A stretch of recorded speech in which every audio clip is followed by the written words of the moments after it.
Hola amigos, que la paz del Eterno esté siempre en sus hogares. José Moreno, servidor del Eterno Dios y también de su pueblo. En esta ocasión estoy muy contento porque estamos concluyendo el estudio de Gálatas. Gálatas capítulo 6, cómo cierra el apóstol de la fe, cómo cierra esta su primer carta. Una carta muy fuerte, porque quiero recordarte que el apóstol de la fe siempre va a poner a prueba nuestras convicciones, lo que creemos. Y esta carta ha sido fuerte, sin embargo, termina de una manera sorprendentemente maravillosa. Nos va a hablar de los hermanos y precisamente hablando de los hermanos, encontré esta imagen que me dio muchísima risa. Seguramente unos papás con muy buen sentido del humor pusieron a sus hijos allí en esa pose y les pusieron esos carteles. Como puedes ver, la niña dice hermano en venta y el pequeñito no se tarda en poner en barata también a su hermana. ¿Qué pasa? ¿Qué pasa con nuestras relaciones entre los hermanos, entre los conocidos, entre la familia, entre la gente que está alrededor nuestro? En esta ocasión vamos a ver en Gálatas capítulo 6 que el hermano es una bendición. Así es. El hermano es aquel amigo que no necesitaste elegir y resultó ser uno de tus mejores amigos. Pero vamos a leer el texto bíblico de Gálatas capítulo 6, los primeros versículos, donde vemos que los hermanos son una bendición. Gálatas 6 del 1 al 3. Hermanos, si alguno fuese sorprendido en alguna falta, vosotros que sois espirituales, restauradle con espíritu de mansedumbre, considerándote a ti mismo, no sea que tú también seas tentado. Sobrellevad los unos las cargas de los otros y cumplid así la ley de Cristo. Porque el que cree ser algo no siendo nada, a sí mismo se engaña. Qué bueno es llamarnos hermanos, ¿no te parece? Fíjate que hay algunas iglesias en las que utilizar este término hermanos para dirigirte a los demás no es visto como algo correcto. Sin embargo, el apóstol Pablo en muchas ocasiones utiliza la palabra hermano y en este capítulo lo utiliza en más de una ocasión y de una forma muy cariñosa. ¿Quién es un hermano para ti? Un hermano obviamente no es solamente aquella persona, aquel hombre o mujer con el cual tú compartes a papá y a mamá, ¿verdad? No solamente eso, sino que un hermano también para ti, que has creído en Cristo Jesús, es aquel que así como tú, por esa fe en Cristo Jesús, pertenece al pueblo de Israel. Un hermano en la fe es aquel que busca hacer la voluntad de Dios. Ese es un hermano para ti y para mí. Por eso es que tienes que tener mucho cuidado en cómo tratas a tus hermanos. Así es, a todos ellos, a los de carne y a los de fe. ¿Cómo tratas a tus hermanos? Bueno, en primer lugar, la palabra nos enseña que no es bueno tener malos pensamientos respecto de tus hermanos. Yo sé que puedes encontrar muchísimas razones por las cuales pensar mal de ellos, pero la Biblia nos enseña que no hagamos eso. Así que si tienes pensamientos negativos en contra de tus hermanos, que los demeriten o que simple y sencillamente no les den el justo valor que ellos tienen, la Biblia te enseña en que no lo hagas. También hay otra cosa. Es muy importante que no te enojes con tus hermanos. A lo mejor me dirás, oye, me estás pidiendo mucho.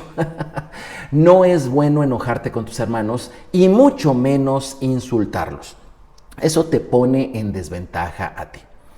Otro punto importante es que los errores, los defectos, las deficiencias, las fallas, las carencias que tú ves en tus hermanos no están allí simplemente para que tú te des cuenta de ellas y se las señales. Al contrario, esos defectos no están allí para que los critiques.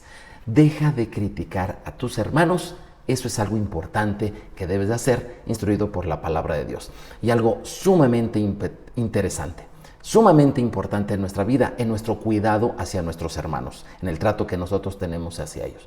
Un disgusto fuerte con ellos, definitivamente lo que provoca es que tu comunicación con el Padre Celestial se ponga en pausa. Y yo creo que eso tú no lo quieres, no lo necesitas, no te conviene. Así que ten cuidado cómo tratas a tus hermanos. En lugar de eso, reconoce y ama a tus hermanos. ¿Qué debemos de sí hacer con la relación con nuestros hermanos, tanto de sangre como de fe? Bueno, en primer lugar, haz por ellos lo que harías por Jesús. ¿Qué harías tú por Jesús? A Jesús le amas, ¿verdad que sí? ¿No le pondrías condiciones en algún servicio que hicieras por Jesús? Bueno, haz por tus hermanos lo que harías por Jesús. Interesante. En segundo lugar, es importante que te alegres mucho cuando ellos reconocen sus errores y los corrigen. Pero no porque simplemente tú sientas que pues eres mejor que ellos y que le digas, te lo dije. No, simple y sencillamente porque ellos están corrigiendo su camino en la vida. Tercer cosa muy importante que debes de hacer con tus hermanos. Sé leal con ellos y nunca pierdas la comunicación. Así es, sé leal con ellos y nunca pierdas la comunicación. Por cierto, si algo te molesta en tu relación con ellos, ve y habla tranquilamente con ellos. Si te escuchan, es decir, si lo reconocen, si admiten que en algo no han sido lo que deberían de ser, ya no pongas más requisitos, simplemente perdónales. Y un importante punto en reconocerlos, acuérdate que tu hermano un día resucitará. Sí, un día resucitará. Por eso es que te digo, un hermano es una bendición. Pero sigamos leyendo el capítulo 6 de Gálatas, donde vamos a ver ahora que un hermano es un compañero y no un adversario. Gálatas 6, versículos 4 al 5. Así que cada uno someta a prueba su propia obra, y entonces tendrá motivo de qué gloriarse, solo respecto de sí mismo y no de otro, porque cada uno llevará su propia carga. Cerca de 900 veces en la Biblia se menciona la palabra hermano.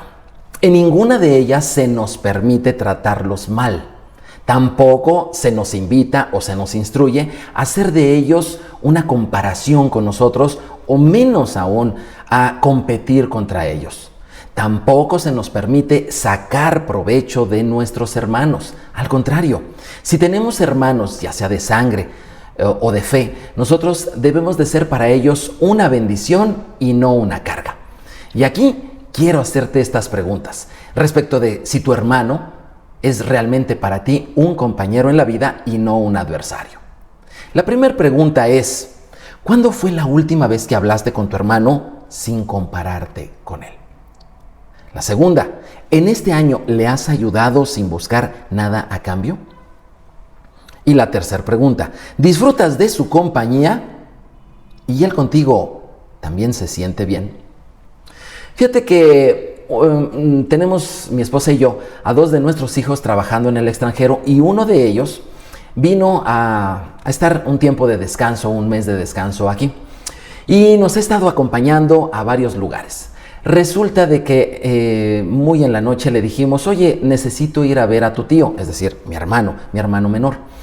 Él, bueno, ha sido difícil para él, muy particularmente para él, porque mi madre murió a pocos meses del tiempo en que estoy grabando este video, y mi hermano vivía con ella. Así que este tiempo ha sido difícil para él y lo hemos estado visitando y hemos estado viendo un progreso. Platicamos de su vida, platicamos de cómo le está yendo, de cómo está llevando sus negocios, su salud, su vida en general. Al salir, bueno, pues nos despedimos, nos subimos al automóvil y ya nos fuimos rumbo a la casa.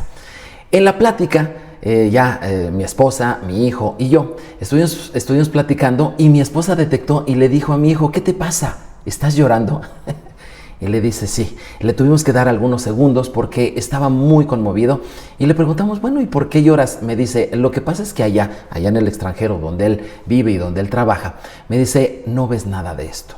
No ves esas pláticas desinteresadas con una persona en la cual simplemente estás platicando con él, y entonces se conmovió mucho su corazón y se dio cuenta del gran valor que es apreciar y ver a tus hermanos no como una competencia, no como una rivalidad, no como alguien de quien sacar provecho, sino simple y sencillamente ver a tus hermanos como alguien que tienes que simple y sencillamente ver como tu compañero. Pero hay algo más en este hermoso capítulo de 6 de Gálatas, en el cual vamos a ver que un hermano es aquel a quien tienes que agradecer. Hermano, alguien a quien hay que agradecer. Gálatas 6, 6 al 10. El que es enseñado en la palabra, haga partícipe de toda cosa buena al que lo instruye. No os engañéis, Dios no puede ser burlado, pues todo lo que el hombre sembrare, eso también segará. Porque el que siembra para la carne, de la carne segará corrupción, mas el que siembra para el Espíritu, del Espíritu segará vida eterna. No nos cansemos, pues, de hacer bien, porque a su tiempo segaremos si no desmayamos.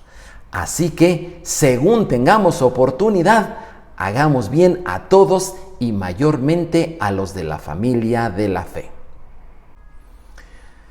Con un hermano, mis amigos, con un hermano nosotros crecemos, nosotros aprendemos, pero también nosotros tenemos la oportunidad de desarrollar el agradecimiento. Así es. El agradecimiento es una virtud que le da beneficios a quien lo practica. Lo hace una persona más consciente de la realidad. Simple y sencillamente porque nosotros en esta vida recibimos muchas cosas buenas. Y cuando nosotros agradecemos esas cosas, nos volvemos conscientes no solamente de que hemos recibido algo bueno, sino nos hacemos conscientes de la persona o personas de quien hemos recibido ese algo, esa bendición, eso que en realidad nos hace bien. El reconocer eso nos conecta, nos une con esa persona o con esas personas. Eso es lo que hace el agradecimiento. Una de las cosas que más recuerdo yo, por ejemplo, de mis hermanos, es precisamente de mi hermano mayor. Seguramente es el caso de muchos de ustedes. Yo aprendí a andar en bicicleta precisamente por eso. Él fue el que me dijo, sí puedes, no te detengas. Y cuando menos me di cuenta, ya hacía tiempo que me había soltado, que me había dejado y yo estaba andando solo en bicicleta. Con nuestros hermanos vivimos cosas muy bonitas, muy hermosas, cosas buenas que nos pasan en la vida, pero también con nuestros hermanos vivimos cosas que no nos gustan, que no nos ayudan, o al menos eso sentimos, y que simple y sencillamente, ¿por qué no decirlo?, son cosas malas que llegamos a vivir con nuestros hermanos. Esto es algo muy común. ¿Qué pasa cuando con una persona recibes tanto lo bueno como lo malo? La tendencia es que borramos lo bueno y nos quedamos solamente con lo malo. El distanciamiento con aquella persona es algo que sucede de manera natural. Por eso la palabra de Dios nos enseña a que no hagamos esto. Fíjate que aquí el apóstol Pablo empieza a hablar de que reconozcas a aquellos que te instruyen en la palabra de Dios, de aquellos que indudablemente aportan algo bueno en tu vida. Y después de eso comienza a hablar de la siembra y la cosecha, que no te canses en sembrar, no te canses en hacer lo bueno. ¿Y por qué habla de siembra y de la cosecha cuando está hablando de esto, de ser agradecidos con los hermanos? Resulta de que el apóstol Pablo, quiero recordarte que es hebreo, es judío, y en la cultura hebrea, si algo tienen que agradecer los hebreos, es cuando ellos aprendieron a sembrar y a cosechar. Cuando ellos entraron a Egipto, ellos eran un grupo de nómadas, prácticamente nómadas, dedicados a criar ganado. Y en Egipto ellos se volvieron unos expertos sembradores. ¿Dónde lo aprendieron? En Egipto. Y cuando Israel estaba saliendo libre de Egipto, ya era una nación libre, Dios les ordenó esto. Fíjate qué mandamiento tan interesante. Deuteronomio 23:8. Los hijos que nacieren de ellos, se refiere a los egipcios, en la tercera generación entrarán a la congregación de Yahvé. En Egipto, sí, en Egipto fue que Israel, es decir, Jacob, junto con toda su familia, 71 personas, contando a Jacob, fueron recibidos allí. Y allí crecieron, vivieron, se desarrollaron y se multiplicaron. Y de pasar a ser solamente más o menos 70 personas, llegaron a ser millones. ¡Qué bendición la que recibió Israel en Egipto! Sí, pero también es en Egipto, en esa misma tierra, donde ellos fueron esclavizados, fueron maltratados, vaya, fueron hasta torturados.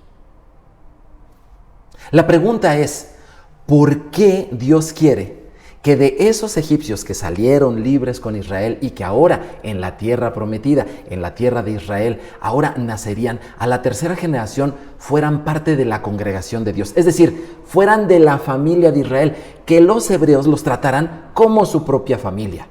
Los recuerdos de aquella esclavitud estarían presentes, sí. Los recuerdos de aquellos siglos de trato amargo hacia ellos, obviamente no se pueden borrar. ¿Cómo es que ahora los descendientes de ellos iban a ser amados y queridos y tenidos por familia entre Israel? Eso es interesante. Cuando recibimos de alguien tanto lo bueno como lo malo, te decía yo, la reacción natural es simplemente olvidar lo bueno, recordar lo malo y distanciarse con aquella persona. Sin embargo, esta forma de reaccionar no es ni buena, ni correcta, ni justa. ¿Por qué? Porque si bien es cierto que recibió de esa persona, alguien recibió lo malo, también recibió lo bueno. Si bien es cierto que con alguno de tus hermanos tú has recibido algo malo, seguramente también algo bueno has recibido de él. Y déjame decirte, lo malo no borra, no cambia, no sustituye, no opaca y no oprime, no suprime lo bueno que hayas recibido. Resulta de que Dios es capaz de ver en ti y en mí tanto lo bueno como lo malo que hemos hecho. Y créeme, Él sabe tratar con una y con otra cosa. Y no porque hayas hecho algo malo, Él simplemente se olvida de lo bueno que tú has hecho.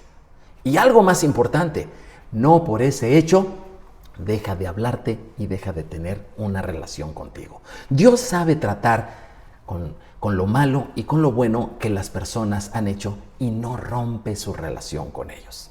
Esto es algo que nosotros tenemos que aprender de Dios. El ser agradecidos, mis hermanos, tiene el potencial de cambiar, sí, de mejorar todas nuestras relaciones interpersonales con las personas, con las que hemos convivido en nuestra vida y también con las que ya no convivimos. Por cierto, te invito a que pienses en todas aquellas personas con las que convives hoy y que has recibido algo, pues sí, tanto bueno como malo. Piensa en ellos.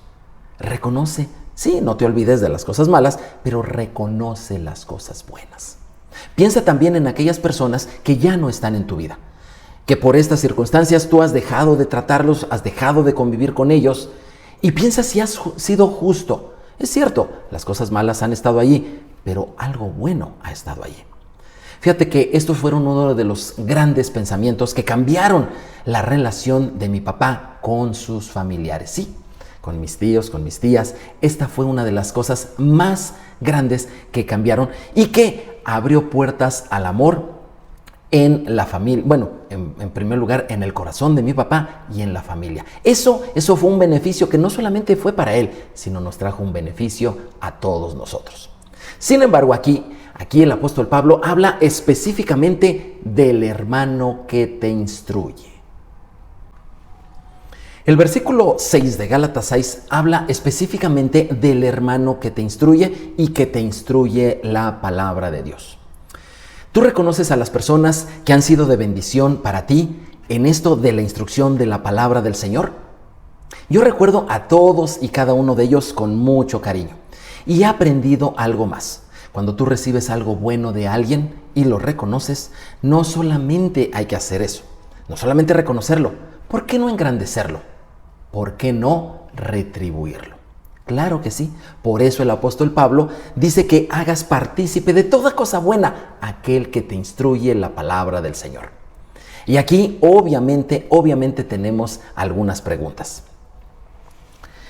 Diezmar y ofrendar, ¿es obligatorio? ¿Sí o no? ¿Por qué no me compartes allí, según tu punto de vista, si diezmar y ofrendar el día de hoy es obligatorio? Hay algunos que dirán que sí. ¿Por qué no me dices por qué? Hay algunos que dirán que no. ¿Por qué no me pones por qué? Diezmar y ofrendar. También te quisiera yo hacer la pregunta. ¿Es bueno? ¿Es bueno? ¿Sí o no? Y obviamente la pregunta. Y finalmente también te quiero preguntar, diezmar y ofrendar, ¿se tiene que dar o se puede dar solamente cuando es estrictamente indispensable? ¿Sí y no, o por qué.